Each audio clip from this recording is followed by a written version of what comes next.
তুই কি করস? আমি তো সালুরি খুঁজতে আসছি। থ্যাংক ইউ রাতুল ভাই। রাতুল ভাই? রাতুল, মরার আগে একটা ইচ্ছাই বাকি, রাতুল আর সালুর বিয়েটা দেখে যাওয়া। আল্লাহ যা করেন ভালোর জন্যই করেন। ফুফু, দাদি তো অনেক আগেই মারা গেছেন। রোহান, ওকে বলে দে 28 বছর আগে আমার মেয়ে মরে গেছে। দুঃখ দিলে আপন কেউ যেন পাথর কারো কাছে। আসলে মেয়ে মানুষ ছাড়া মেয়ে মানুষের কষ্ট কেউ বুঝে না গো আপা। বাবা, একটা বার আমার নামটা তুই ডাকবেন বাবা।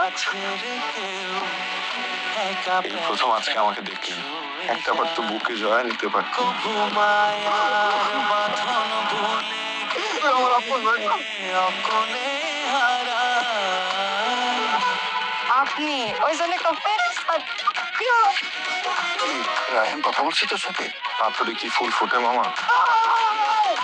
এক গিদর। প্লিজ প্লিজ যেমন মা, তার ছেলে তো এমন বেয়াদবি। ওদের আমার বাড়ি থেকে বেরিয়ে যেতে বল। মায়ের সম্মানে আঘাত লাগলে কোনো ছেলে চুপ করে থাকতে পারে না। এই কথা আমি বলতে গিয়েছিলাম, আমার মা স্ট্রোক করে মারা গেছে।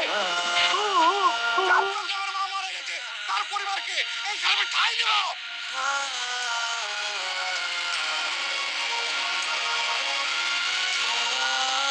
জন দূরে থাকলেও রক্তের সম্পর্ক মোছা যায় না।